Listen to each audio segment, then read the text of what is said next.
de paz, que ao despertar de um novo homem nos induz.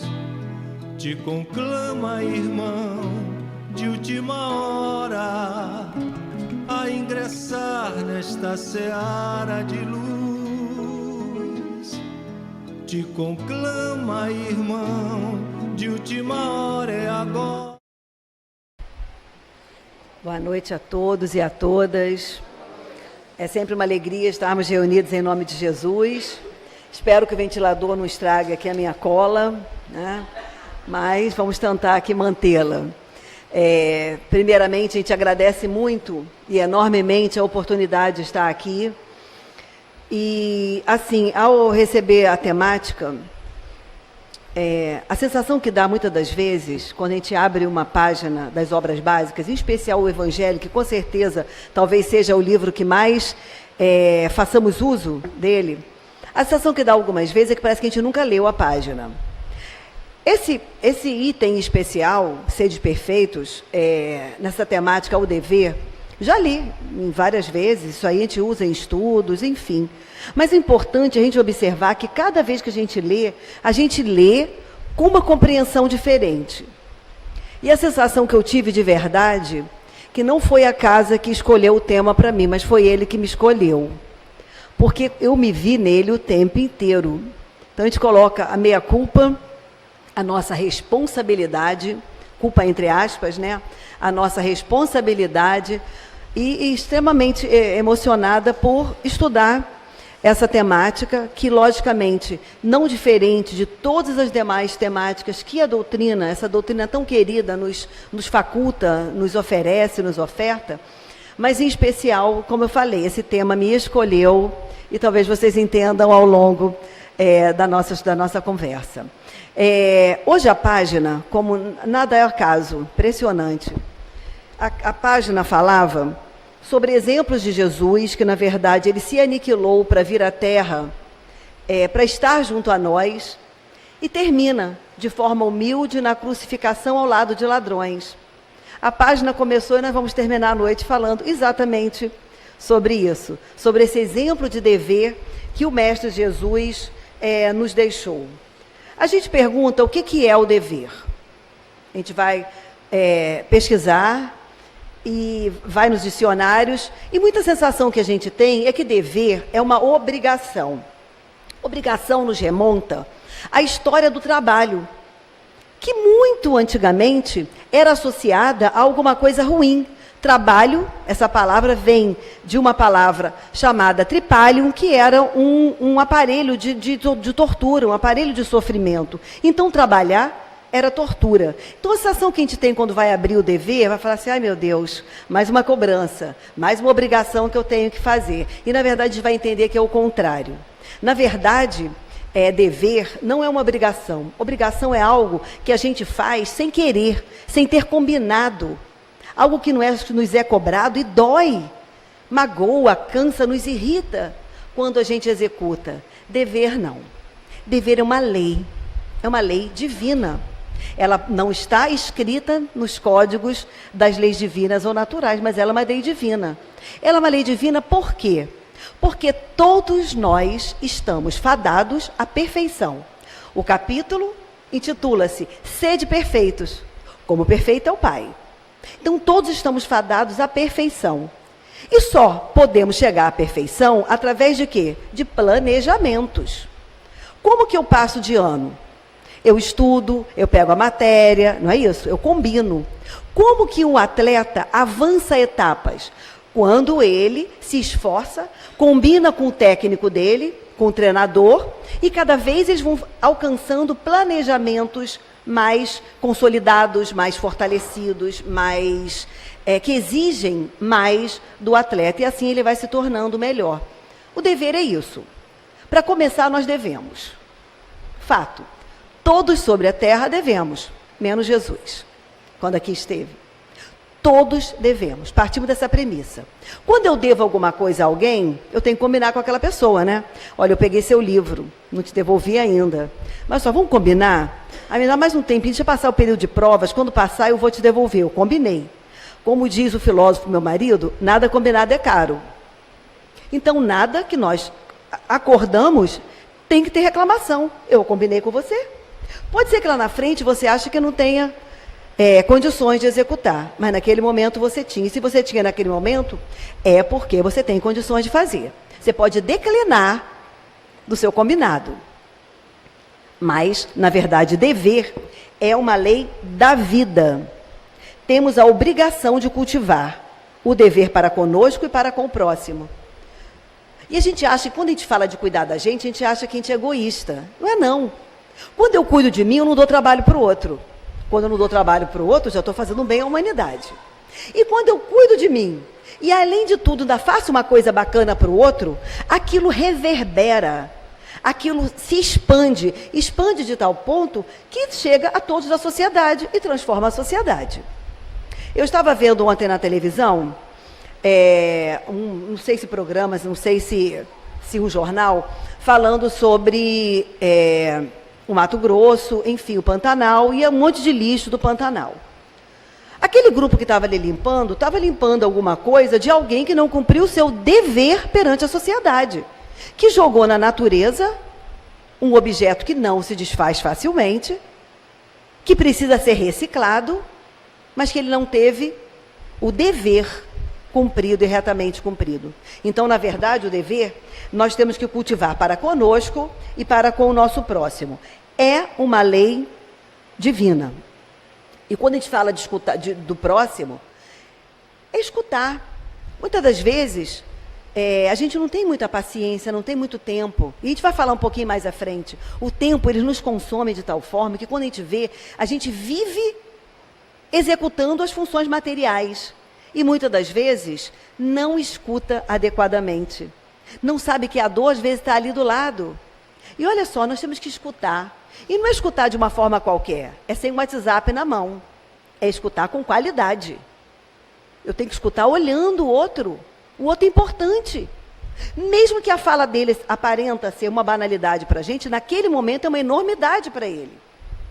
Então, é sem o WhatsApp na mão. É escutar com qualidade e acolher o indivíduo. É nosso dever. Eu combinei com Jesus, quando eu vim, que eu vou atender as pessoas com qualidade, que eu vou escutá-lo com reverência e com respeito, mesmo que eu não concorde com nada que ele diga. Até para dizer, amigo, eu não concordo com nada que você diz, mas vou dar total direito de você dizer o que você tem que dizer. Então, isso é o dever. Não é somente obrigação para com as nossas tarefas rotineiras, os nossos trabalhos profissionais. É o dever para com o próximo, que vai além das nossas obrigações materiais. Uma visita, uma prece, um abraço, aquilo que a gente comumente ouve a Casa Espírita falar, né? É nossa obrigação moral. Palavra de estímulo.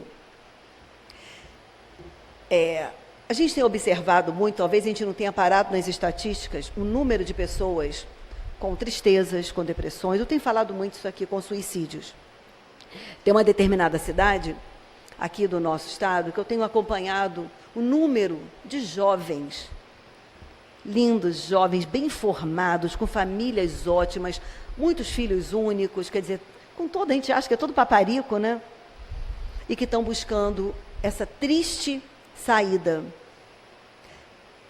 Aí, muitas das vezes a gente não observa falta de estímulo, falta de palavras, falta deles se verem como seres crísticos que nós somos.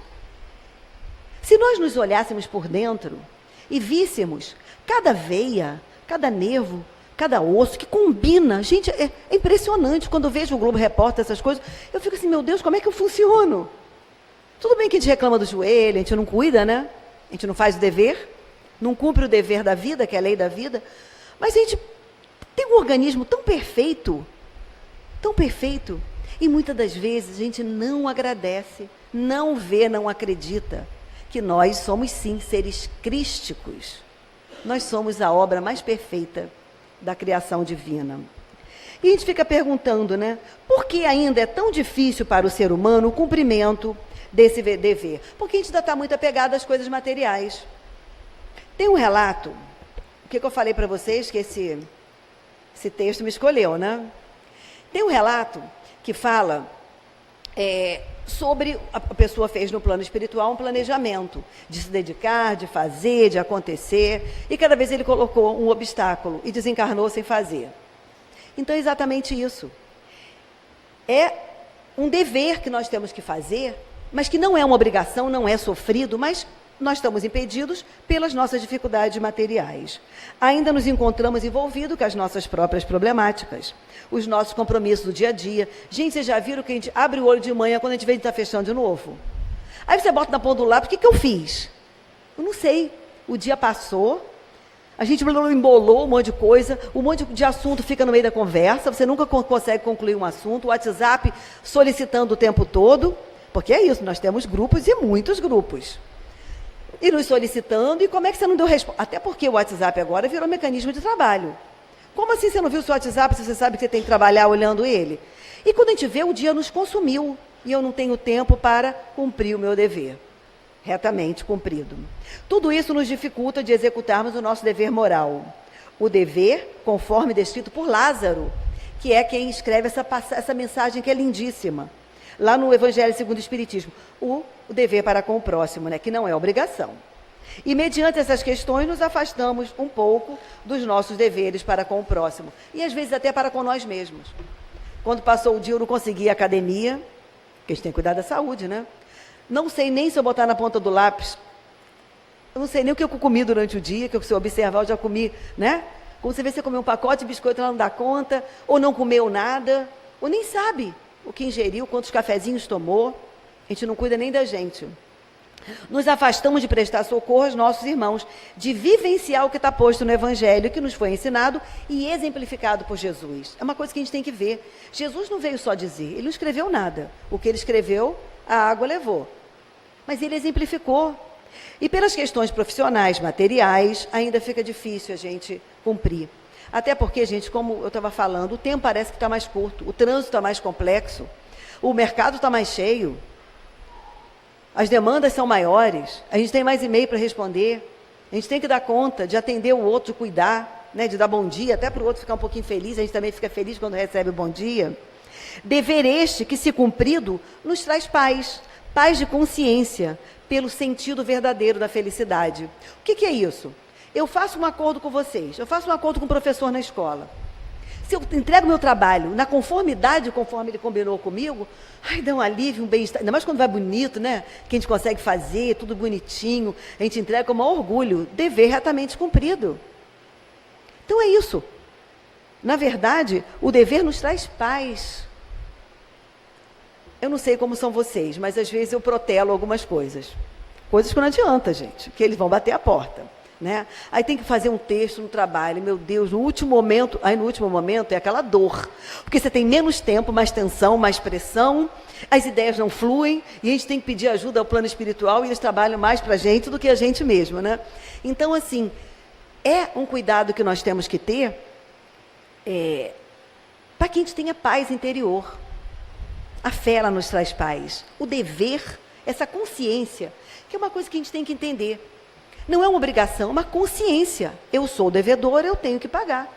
Agora, eu posso minimizar os meus gastos, os meus pagamentos. Eu posso pagar em parcelas mais suaves, já combinei isso.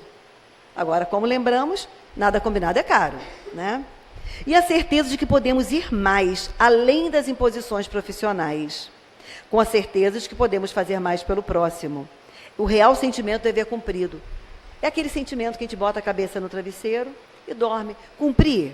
Vamos lembrar o que Santo Agostinho fala para a gente, né? Que toda noite, ele ao deitar, ele faz uma reflexão do dia. Que muitas das vezes eu começo a fazer a prece e durmo.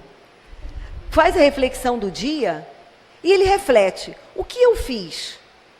Eu cumpri o meu dever do dia? Eu deixei alguma coisa em aberto? Alguma coisa me incomodou que eu falei com o outro? Eu tenho que voltar amanhã e repor. Eu tenho que reconsiderar o que eu fiz. A gente não precisa não errar, mas corrige no dia seguinte, através de quê? Da análise, através da observação, do conhecimento de nós mesmos daquele dia. Né? É colocar realmente o sentimento para que a gente entender que o dever está retamente cumprido. Né? Qual poderia ser considerado o maior dever para com a humanidade inteira? Vamos entender um pouquinho o que é a humanidade. Quando a gente fala humanidade inteira, dá um frio, né? Eu não consigo nem saber o nome do meu vizinho que dirá ajudar a humanidade inteira. Mas o que é humanidade? Vamos lembrar, quando Jesus estava pregando e a casa estava cheia, e os discípulos vieram falar para ele, mestre, sua mãe e seus irmãos estão lá fora. E ele disse, quem é minha mãe e quem são os meus irmãos? Que isso causa um estranhamento para a gente, porque acha assim, como é que Jesus renegou pai e mãe, se ele falou honrar pai e mãe? Não estou entendendo, Jesus. Não, o que ele quis dizer não foi exatamente isso. É que a gente fixa no quem é minha mãe e quem são meus irmãos. E a gente não abre, não expande a consciência de compreensão, que ele falou muito mais do que isso. Ele falou, a humanidade é minha mãe, a humanidade é meu irmão ou minha irmã. Muito mais é expandido. Só que assim, a gente não consegue dar conta. Né? Segundo Jesus, a humanidade é além da família, dos amigos, enfim. Mas na humanidade, a humanidade que Jesus se referiu, a humanidade inteira, porque todos somos irmãos, independente de raça, de credo, de condição profissional, de condição social. Nós somos diferentes. É difícil a gente entender o que é diferente, porque a gente fala assim, meu Deus, se Deus fez a gente diferente, puxa, gosta mais de um do que do outro. Com certeza vai gostar mais de Gisele Bündchen, que é magrinha, né, do que... Mas não, ele nos fez igual, ou melhor, iguais, simples e ignorante. Só que as nossas próprias escolhas nos levaram a caminhos diferentes. A gente pega a mesma quantia, dá para cada filho. Um guarda, economiza, o outro multiplica, o outro gasta. E o outro talvez gasta com uma coisa diferente do que o anterior gastou. São as nossas diferenças, por quê? Nós somos movidos a escolhas. As nossas escolhas nos levam às nossas tendências. Isso, graças a Deus, que nos faz essa diversidade toda bacana que nós somos. Já pensou se todo mundo fosse professor? Maravilha, né? Mas tudo bem, né? Mas quem ia operar? Ia ser um professor operador, né? Então, nós temos que ter todas essas diferenças. Então, na verdade, a humanidade é toda essa, independente de credo. Somos todos irmãos e temos que ter consciência, a fim de termos condições de auxiliarmos ao próximo, né? A todos os próximos. A gente observa... A gente acha que a guerra está acontecendo no Oriente, que isso não nos atinge. Tudo nos atinge. O planeta é um organismo. Às vezes a gente vai sair de casa, tem que botar um sapato que aperta, o pé não está machucando, não está nada, mas a gente está com dor de cabeça. A gente não sente o corpo todo diferente? A Terra é um organismo. O que acontece lá, reflete em nós aqui. Não tenhamos dúvida. Nem que seja uma energia ruim, sofrida, entristecida, que faz com que a gente sangre, né, o coração. E devemos ter consciência disso, a fim de auxiliarmos dentro das possibilidades, com uma prece, com um pensamento positivo. Algumas universidades, isso a gente já tem falado aqui há algum tempo, têm feito grandes pesquisas e têm observado umas coisas muito interessantes. Há pouco tempo eu estava lendo, eu não sei se é uma notícia verdadeira, que o SUS estava colocando no seu campo lá de atuação algumas medicinas alternativas, dentre elas a imposição de mãos, que é o passe. Então, muitas universidades estão fazendo pesquisas muito interessantes, principalmente no que tange ao aumento da violência. Então, o que elas fazem? Elas observam aquela comunidade violenta, elas selecionam aquela comunidade e elas atuam diferentemente. Olha a outra face que Jesus falou. Elas atuam diferentemente. Enquanto vem uma gama de espíritos, encarnados e desencarnados, fomentando a guerra, fomentando a violência, fomentando a desavença, como dizia minha avó, essas pessoas começam a vibrar positivamente. E eles comprovaram cientificamente a alteração naquela localidade, diminuindo consideravelmente a violência. Então, a prece faz alterações significativas. Ela faz mudanças orgânicas em nós, transforma células doentias, altera a psicosfera, trazendo paz. E quando a gente sente paz, a gente baixa as armas e consegue olhar o outro com mais irmandade, né, com mais humanidade. Né? Então, nós devemos ajudar sempre que nos for solicitada ajuda, mas ajudar também sem ser solicitado por haver apenas compreendido, como o Pequeno Príncipe nos falou. Foi a Raposa que falou para o Pequeno Príncipe. Sem ser solicitado. É lógico que a gente não vai invadir a vida da pessoa. Meu filho, você está precisando de ajuda, está tudo bem, mas viu um amigo triste, Não adianta, gente. Eu sou assim, se eu estou triste, eu tento não mostrar, não reclamo. Mas a gente fica com a carinha diferente. Viu que a pessoa não está bem, viu que a pessoa está com dificuldades no lar, nos seus relacionamentos. Não custa a gente perguntar, querido, amigo, qualquer coisa, estamos aqui. Às vezes a pessoa só quer conversar. Né? Não temos que dar opiniões. O olhar nosso é um, dela é outra. Mas até ouvir essa pessoa com a caridade que nos é convidada. Então, na verdade, a cada momento nós temos oportunidade de auxiliar. Os gestos de generosidade, de afabilidade, de doçura, como o Evangelho nos fala, com uma indulgência, com paciência. Gentileza gera gentileza, não é isso? A gente quebra a dificuldade quando a gente gera gentileza. Às vezes a pessoa bate o carro, desce inflamado. Se ele nos encontrar inflamado, o que vai acontecer? Nem quero imaginar. Mas se ele não encontra aqui ressonância, ele encontra pacificação, aquela violência não prossegue. Ela estagna ali, naquele momento. Ali mesmo ela paralisa. Isso promove, como eu falei anteriormente, uma alteração significativa no todo, né? E em qualquer local nós podemos e temos a oportunidade de levar transformação. Em qualquer local e oportunidade. Ultimamente, nós temos ouvido muitas notícias que são chocantes, muitos escândalos, muitas coisas nesse sentido. Quer seja no campo político, quer seja no campo da nossa vida, do nosso conhecimento. O que nós temos que fazer com essa informação quando nos chega? Eu sempre digo, as fofocas se prolongam porque tem um ouvido que ouve, mas tem uma boca também que leva à frente. Que sejamos nós os pacificadores nesse momento. Vamos escutar sim. E vamos perguntar, o que eu faço com essa informação? Que bem que eu transformo com isso? Eu não posso imprimir no outro o meu olhar. Eu não posso imprimir no outro o meu olhar, mas eu posso não levar à frente o que não me faz bem. Assim como eu não sirvo uma comida ruim para ninguém. Nem para o meu amigo, nem para o meu inimigo, muito menos para um amigo, para ninguém. Nem para um bichinho. Nem para um bichinho a gente trata mal. Então eu não posso levar à frente uma comida, palavra, que não seja para elevar, para acender aquele indivíduo no ser crístico que ele é. E eu com ele, quando ele vai, eu também vou, né? Porque se eu falo, eu primeiro escuto. E se eu primeiro escuto, com certeza um dia eu aprendo, né? Nem que seja a gente só falar. Quando a gente lê, né, nesse item, o dever, fala de sermos perfeitos. Palavra de Jesus. Gente, eu não estou mudando nada disso, né? Fiz isso aqui tudo. Deixa eu ver se aqui. É depois. É depois mesmo. Eu boto umas colinhas aqui, porque não esqueço.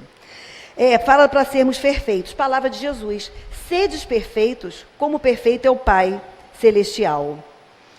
Quando que Jesus não exemplificou a caridade? Nem com os vendilhões do templo. Porque, às vezes, algumas leituras colocam que Jesus chegou, que jogou para cima, né? Tem umas imagens, né, que jogou para cima as bancas de venda. Na verdade, não é isso. Na verdade, Jesus, sim, foi imperativo quando ele falou. Porque Deus não está à venda. Então, mesmo naquele momento, ele foi caridoso. Porque ele demonstrou exatamente isso. Que Deus é viver e não vender. Que Deus é viver, é sentir o halo e o hálito do Pai com amor. Então, todo o tempo, Jesus exemplificou o amor para a gente. Então, Jesus nos conclama o quê? O exercício da caridade. Nos reafirma que, através do exercício das virtudes, na prática do bem, vamos nos aproximando do Pai maior. Embora nós nos achamos distantes da perfeição, às vezes fala assim, mas eu não vou ser Jesus, não, está tão longe.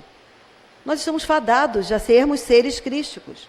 E vou dizer, como eu falei primeiro, eu falo para mim, porque o texto não me escolheu.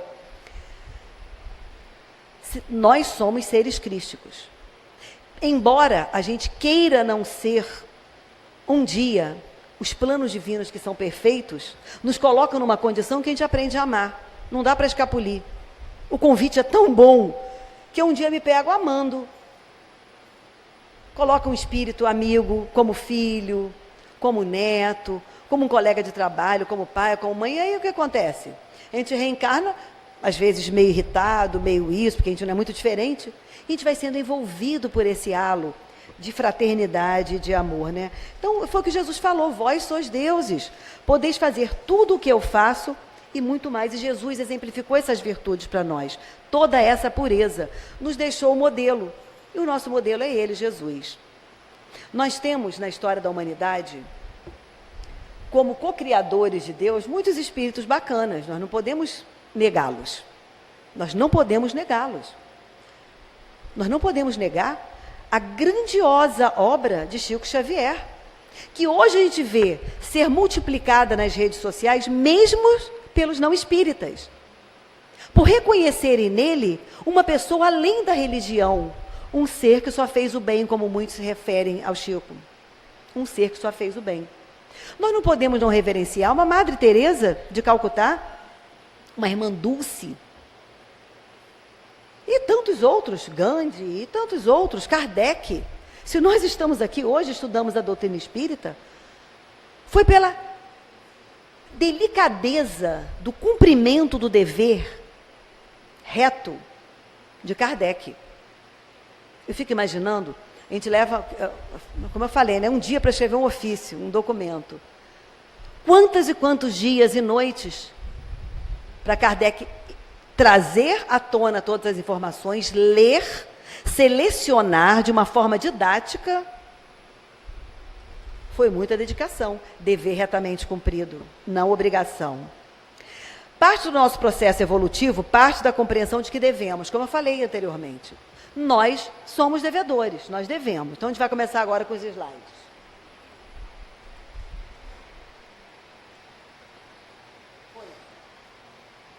Lá do livro Depois da Morte, de Leon Denis,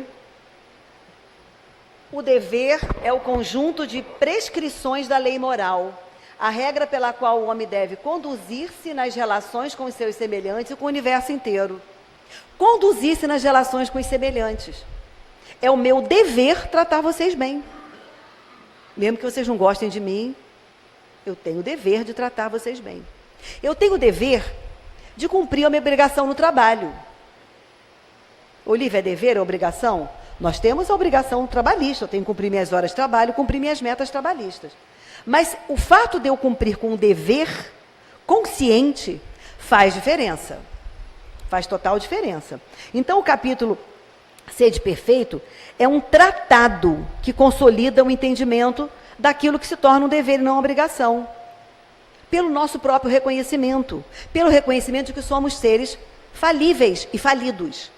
E que nós estamos aqui cumprindo o nosso dever com o pretérito, com o passado, com o que nós fizemos anteriormente. É um código e nada, como eu disse, tratado é caro. Eu vou fazer um tratado com vocês. Olha, eu vou falar, né, vocês vão ouvir, ou faz isso, ou faz aquilo. Nós tratamos, ninguém se manifestou, está combinado, correto? Através dos exemplos dos caminhos nos deixados pelo Cristo. Nessa urgência de progresso, temos uma meta a ser seguida. Interessante isso. Com essa meta, vai se tornando fácil os nossos caminhos, lógico. Olha que coisa bacana. Eu nasci com um planejamento. Uma meta. Nós escrevemos. E quando a meta está lá, a minha meta é o quê? Ser feliz. É ser perfeito.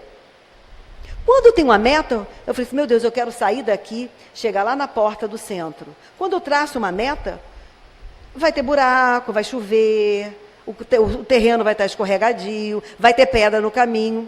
Mas eu tenho que ver o quê? Qual vai ser o meu start diferenciado? Não é ver a pedra no caminho, mas ver o caminho no meio das pedras. E a certeza de que não estamos aqui cumprindo o dever do outro, mas o nosso próprio dever, a nossa própria responsabilidade. Os preceitos nobres, o caminho que Jesus deixou para ser percorrido, para muitos se torna uma obrigação. E quando nós nos impomos seguir a vida sobre a ótica da obrigação, a gente sofre. Nós estamos nos impondo, nós estamos saindo do planejamento combinado. Quando a gente sai do planejamento de pagamento, a gente não paga juros? Pois é. Aí depois a gente vai espernear, vai chorar, vai sofrer, vai reclamar, enfim, vai fazer tudo. Mas, na verdade, são as nossas escolhas. as nossas más escolhas que nos tiram do caminho reto do nosso dever, que deve ser cumprido e que é uma meta. Meta esta estabelecida por nós, junto à espiritualidade. Então, nós sabemos a nossa meta. Nós sabemos o caminho que nós vamos trilhar. Com certeza, num planeta de provas e expiações, num período de transição planetária, não é fácil. Mas vou dizer, tem muito caminho no meio das pedras, que apesar de toda essa dificuldade, a gente está aqui, em nome de Jesus, nesta noite, conhecendo o dever, aquietando e pacificando a nossa alma. Isso é um presente que poucos têm. O trilhar da vida se torna doloroso, a gente fez escolhas erradas, né? Pois vemos como obrigação, aí vamos contrariados, enfim, né? O convite do dever é trilhar o suave caminho com Jesus. Isso é tão importante, suave caminho com Jesus. Quando eu era adolescente, eu morava em Arraial do Cabo e ia de ônibus daqui para lá. Gente, tinha que andar do Miguel Couto até o ponto do ônibus. Dava uma preguiça. Aí sempre eu achava alguém para ir comigo, uma amiga. Como é bom, não é? Como é bom a gente saber que a gente tem um amigo, enfim, que a gente tem alguém que trilhe com a gente. Então, mas Jesus, olha, o caminho fica suave quando ele chegou no ponto do ônibus. Quando vê, passou a nossa dificuldade. Quando vê, a dor passou. Isso não significa que a gente esteja aqui dizendo que não existe a dor. Nós estamos num planeta de provas e expiações, ainda num período de transição planetária. Então, a dor está graçando por aí. Não estou dizendo que nenhum de nós aqui seja plenamente feliz. Possível. E você sai na rua, você tem medo, tudo. Você tem medo da mudança da moeda, você tem medo, todas as incertezas possíveis. Mas nós temos uma certeza que é maior do que todas as incertezas. Maior do que todas, que Jesus nunca nos desampara. Então, o suave caminho com Jesus. Nós temos metas e vamos de mão dadas com Jesus. E nessa caminhada, apesar dos sacrifícios, o dever se constitui de cunho moral para nós mesmos, pois se trata de felicidade.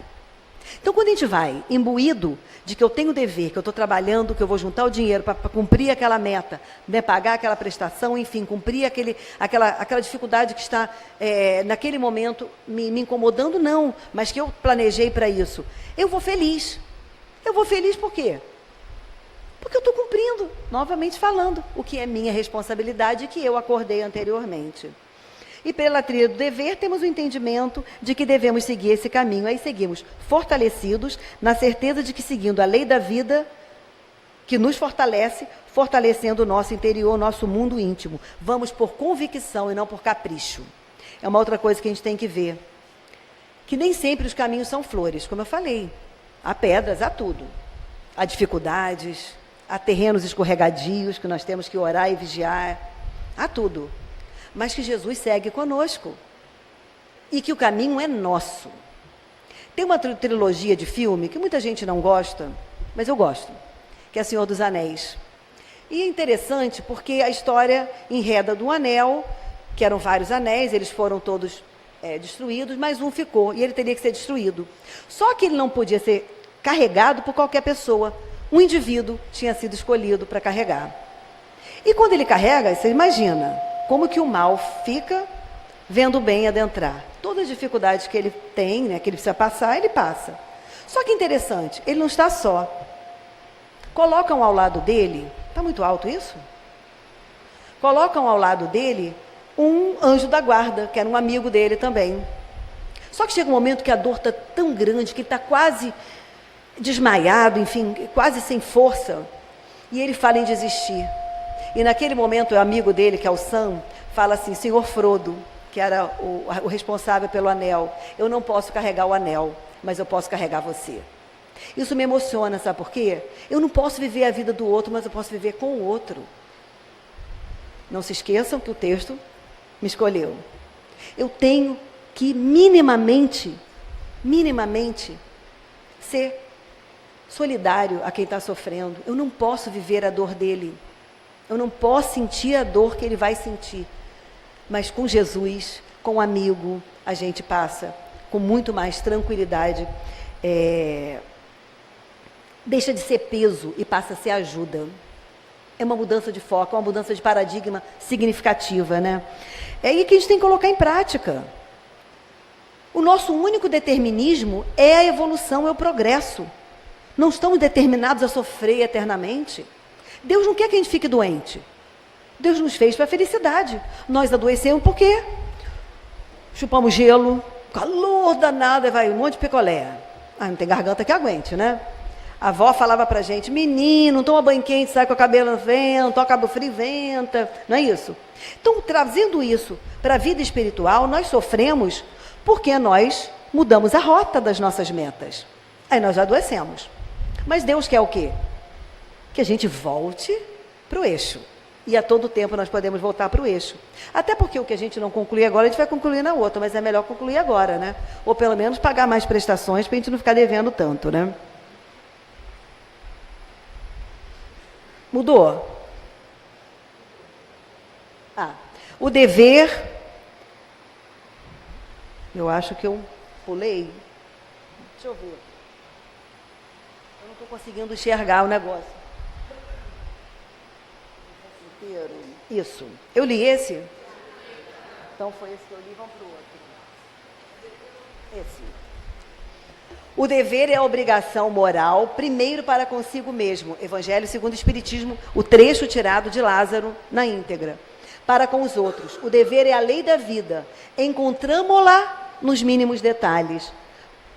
Encontramo-lo, perdão, o dever, nos mínimos detalhes, como nos atos mais elevados. Quero falar aqui somente do dever moral e não do que se refere às profissões. E ele começa falando isso, ele está falando desse dever, esse dever moral. Nós temos dívidas com o universo. Nós temos dívida com o universo. Nós temos dívida com o trabalho em que a gente está executando para fazer o nosso melhor. Nós temos dívida com todas as funções em que nós nos empenhamos e somos responsáveis. Porque o dever é uma regra, é um código para serem estabelecidos, cumprirão o dever da lei. E sem essa lei, e todas essas leis têm a base na lei do amor. Como está posto, amor a gente, amor ao próximo, deve ser aplicada. Muitas das vezes nós temos conhecimento das leis, mas nós não executamos as leis. Vamos falar das leis humanas. Nós sabemos que não podemos jogar lixo para fora do carro, não sabemos? O lixo tem que ser na lixeira, até a criança sabe. O lixo é na lixeira. Mas a gente vê, carros, dizem, né, que é falta de conhecimento, carros consideravelmente de pessoas bem aquinhoadas. Pessoas, muitas das vezes, com formação acadêmica, mas que não está cumprindo o dever de cidadão. Não é isso? Então, muitas das vezes, nós conhecemos as leis divinas, os códigos divinos, mas nós não seguimos, nós não executamos, né? Nós não validamos.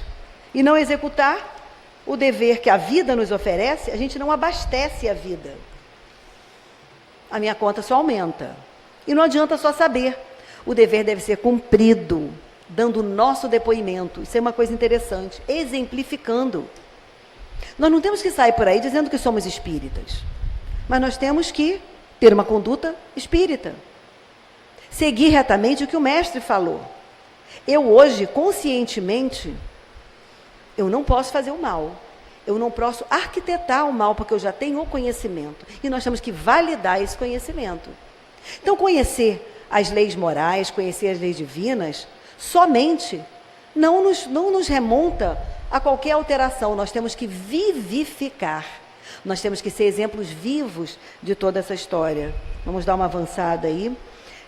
E, na verdade, muitas das vezes a gente pensa assim, que mutilar a matéria, nos sacrificar fisicamente, nós vemos uma enormidade de religiões, com todo respeito às escolhas de cada um, que maceram o corpo, enquanto, na verdade, o que nós temos que dobrar somos nós mesmos, nós espíritos, que temos e estamos em um corpo, que muitas das vezes é macerado, como eu falei anteriormente, pelas doenças, pelas dificuldades que nós mesmos fizemos, né, recebemos de troca pelas nossas mais escolhas, né, pelas nossas dificuldades.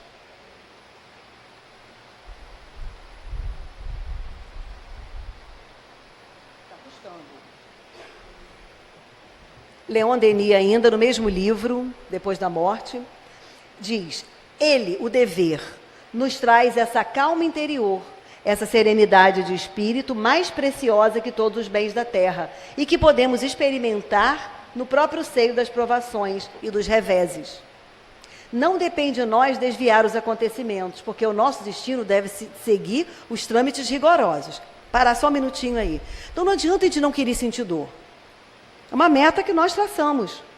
O que faz a diferença, mas podemos, mesmo entre as tempestades, firmar essa paz de consciência. Esse contentamento íntimo que o dever cumprido do dever acarreta. Eu não posso mudar a minha história. Eu tenho que cumprir meus ritos das vidas passadas. Mas o que muda? O que muda é a forma como eu faço.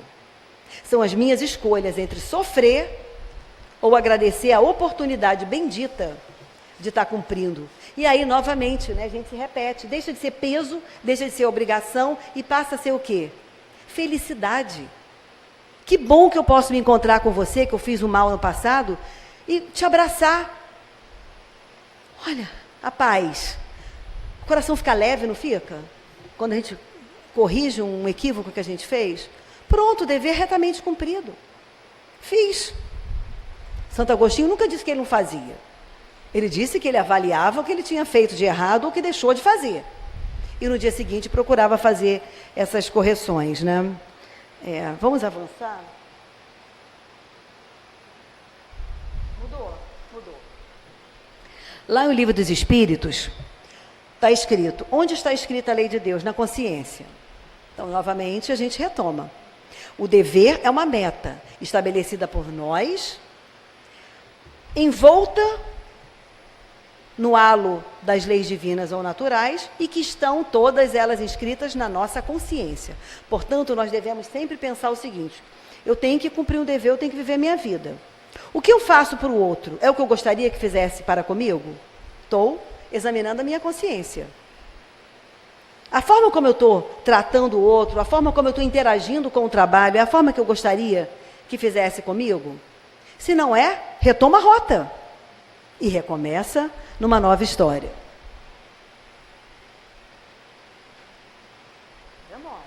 Mudou. O dever torna-se, então, uma obrigação de todos os momentos, a condição imprescindível da existência, um poder ao qual nos sentimos indissoluvelmente ligados para a vida e para a morte. Até porque tem uma coisa, o dever não cessa quando cessa essa encarnação. Nós temos deveres para sempre. Há diferença de deveres, a gente vai ver mais à frente. O dever é semelhante para as criaturas, não é idêntico para todos. Vamos ver se...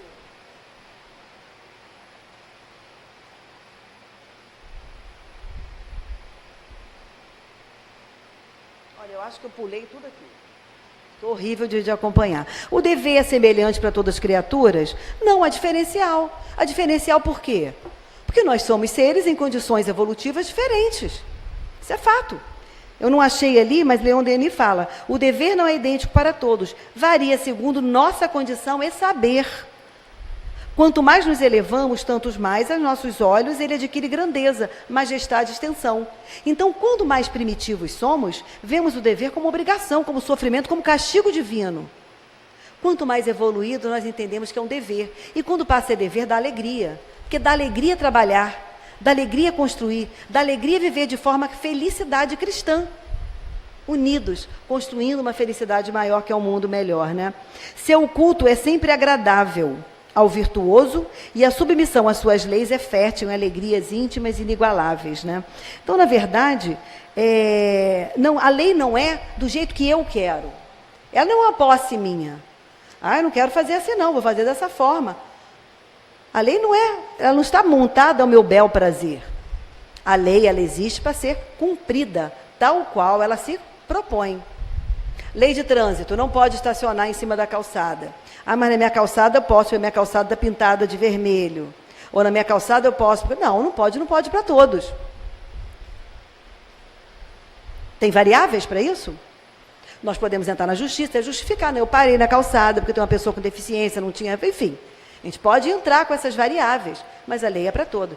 E ela não funciona para me atender, ela funciona para atender a coletividade. Porque quando eu limito e boto os carros na calçada, eu impeço um cadeirante de andar. Então, quer dizer, eu cuido do meu direito de ir e vir, eu tiro o direito de ir e vir dos outros. É dever retamente cumprido, né? Na verdade é isso, não é o que eu quero, mas assim o dever, é como manda a lei, que eu tenho que me submeter e analisar. Eu tenho que analisar. Precisamos apreciar, entender e viver diariamente dentro dessas bases, que são as bases do Cristo, né? Faça a sua parte, Jesus falou. Ajuda-te que o céu te ajudará, não é isso? Faz a sua parte que eu faço a minha. Eu estou te dando as condições, mas você tem que cumprir a sua parte. Nós não fizemos um acordo? Nós não temos metas? Você não tem metas a seguir? Nada acordado não é caro? Né? Então faça a sua parte.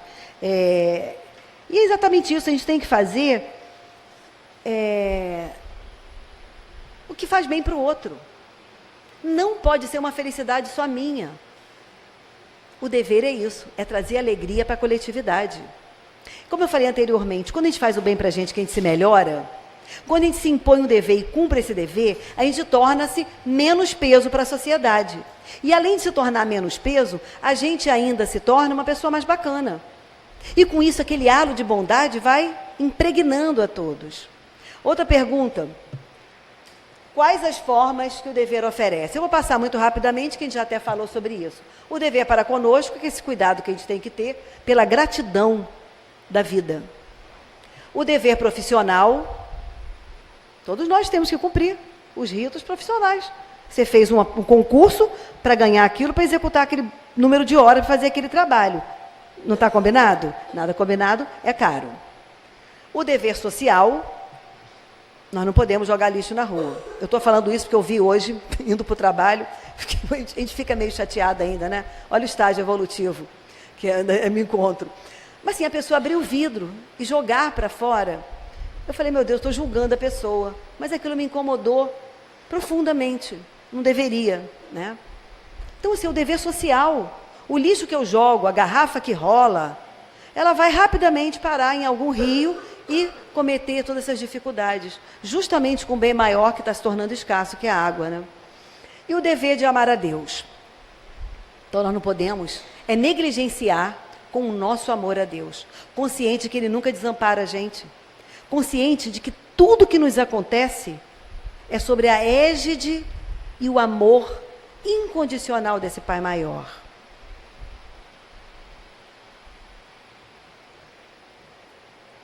Então, é cumprir o dever, né, estar ciente de que a responsabilidade é correlativa ao saber e que passa do além-túmulo, isso aí também nós já falamos. A gente continuamente, para todo sempre, nós vamos ter dever.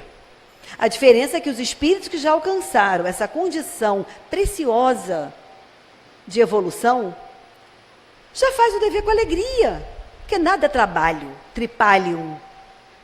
Tudo é dever, é alegria.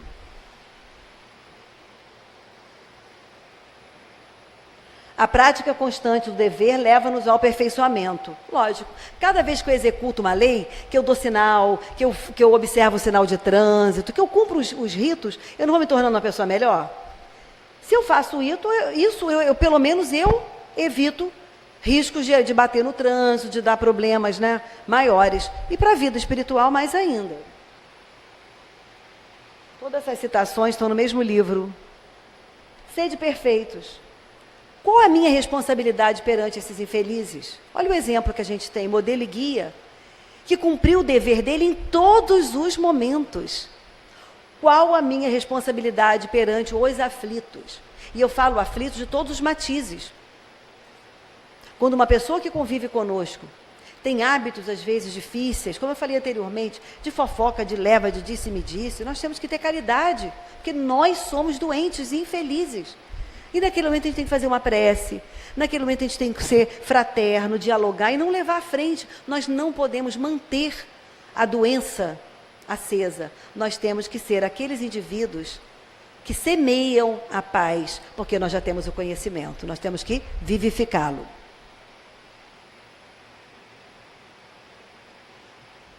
O Evangelho, o dever íntimo do homem está entregue ao seu livre-arbítrio e o aguilhão da consciência, exatamente. Eu tracei uma meta, eu sigo se eu quiser. Mas volto a falar, o desvio da rota, Chapeuzinho Vermelho, foi lá pegou o desvio lá, quase que o lobo mal pegou. É uma simbologia, mas é isso. E nós temos todo o tempo de voltar para a nossa rota. Se está observando que está causando mal, que aquele trabalho não está bom, que aquele relacionamento, que a forma com que eu estou interagindo, eu tenho que mudar a minha rota, a minha forma de ver. A gente não muda uma alimentação quando ela não faz bem para a gente? Então a gente tem mudança de meta o tempo todo. Está lento. Mudou? Mudou? Mas como precisar esse dever? Onde ele começa e onde acaba? O dever começa do ponto em que ameaçais a felicidade ou a tranquilidade do vosso próximo. Não faça aos outros aquilo que não quero que te faças. E termina no limite que não desejarias ver transposto em relação a vós mesmo. Ponto. O meu limite vai aonde começa o limite do outro. O direito do outro existir e de ser feliz também. Não joguemos coisa na rua, não estacionemos, não gritemos.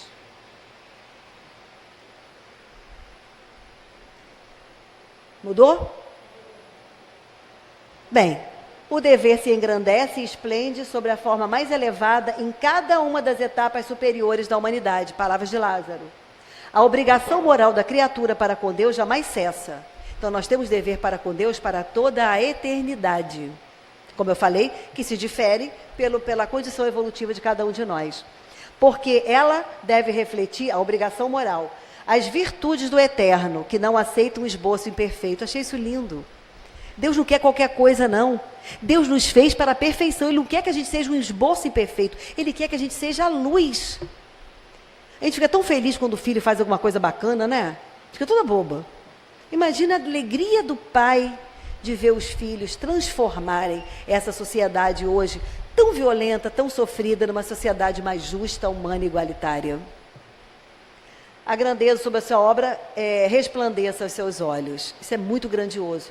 Nós temos que ser esboços perfeitos, porque Deus nos fez para a perfeição.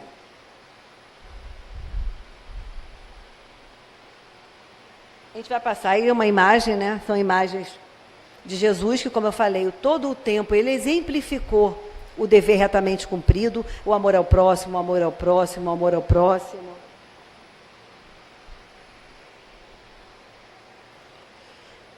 E, enfim, vemos vários exemplos, como eu falei, de pessoas que executaram ações no bem, mas o nosso maior exemplo é Jesus, que mesmo sem merecer a cruz, ele executou o dever que lhe foi atribuído pelo Pai. Falou: Pai, afasta de mim este cálice, mas se não for possível, estou aqui para cumpri-lo. Ai Deus, eu não quero passar por essa dor, mas se não tiver jeito, me dê forças, porque eu vou passar por ela e vou cumprir esse dever retamente. Palavras do Mestre Jesus. Cumpriu com fidelidade a responsabilidade que aceitou, que era vir para salvar a humanidade. Meta retamente, brilhantemente, lindamente, amorosamente cumprida. E o nosso dever é cumprir com responsabilidade a responsabilidade de viver a vida que o Pai me deu. Não importa qual vida. Não é vida rica, vida pobre, vida assim ou vida assada, é vida em abundância, pela certeza de que estamos cumprindo o dever. Se não estamos, retornemos à rota, mas que sejamos felizes. E muita paz. Que Jesus nos envolva, nos abrace fortemente, nos fortaleça nas nossas metas. Que se a gente colocar a cabeça no travesseiro com calma, viajar para dentro da gente mesmo, a gente vai perceber rapidamente o que é a nossa fuga de rota e o que é a nossa rota cumprida. Muita paz e muito obrigada.